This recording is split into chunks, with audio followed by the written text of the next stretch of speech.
गलती किसकी, चित्रकार की या फिर गांव वालों की। गांव में एक चित्रकार रहता था। एक दिन उसने बहुत ही सुंदर पेंटिंग बनाई।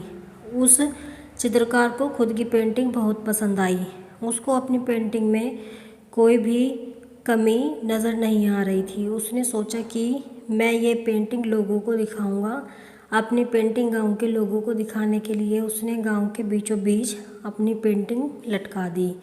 उसने नीचे एक नोट भी लिखी और उस नोट में ऐसा लिखा कि अगर किसी को मेरी पेंटिंग में कोई भी कमी दिखाई दे तो वो उस जगह पर निशान लगा दे। उसे पूरा भरोसा था कि मेरी पेंटिंग में कोई भी कमी नहीं निकालेगा। शाम को जब वो अपनी पेंटिंग देखने जाता है तब वो पूरे उत्साह के साथ रास्ते में चलता है, क्योंकि उसे अपनी पेंटिंग पर पूरा भरोसा था। लेकिन अपनी लगाई हुई पेंटिंग देखने के बाद वो चित्रकार बहुत ज़्यादा दुखी हो जाता है। वो देखता है कि उसकी पूरी पेंटिंग पर निशान लगे हुए थे। उसकी पेंटिंग पूरी तरह से ख़राब हो चुकी थी। वो ये देखकर बहुत परेशान हो जाता है। उसे अब समझ में नहीं आ रहा था कि अब वो क्या करे। उसे ये भी समझ में नहीं आ रहा था कि आखिर मेरी पेंटिंग में इतनी सारी कमी कैसे हो सकती है। चित्रकार दुखी होकर अपने घर वापस जा रहा था। तभी रास्ते में उसे अपना एक दोस्त मिलता है।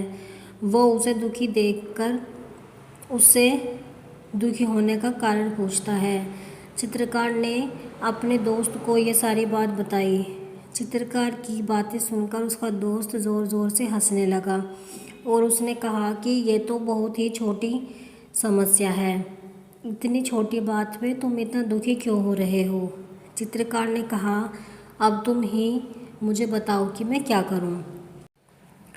उसके दोस्त ने उसे कहा कि तुम एक काम करो, कल फिर से एक पेंटिंग बनाना और आज की तरह ही उसे गांव के बीचों बीच लगा देना और नीचे नोट में ऐसा लिखना कि इस पेंटिंग में जिसको भी कमी दिखाई दे वो उसे सही कर देना।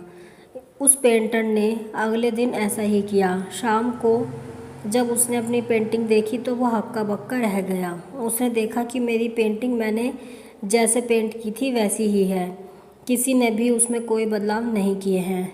उसके दोस्त ने उसे कहा कि किसी भी चीज़ में कमी निकालना तो बहुत आसान होता है, लेकिन उसे दूर करना बहुत मुश्किल होता है।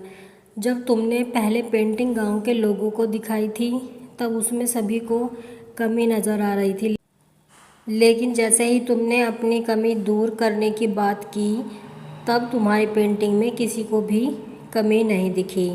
आप कमेंट में ज़रूर बताएं कि आपको ये कहानी कैसी लगी है। अगर आपको ये कहानी पसंद आई है तो वीडियो को लाइक करें और कमेंट में अपने विचार ज़रूर बताएं और चैनल को सब्सक्राइब करें ऐसी ही वीडियोज़ के लिए और वीडियोज़ को शेयर भी करें।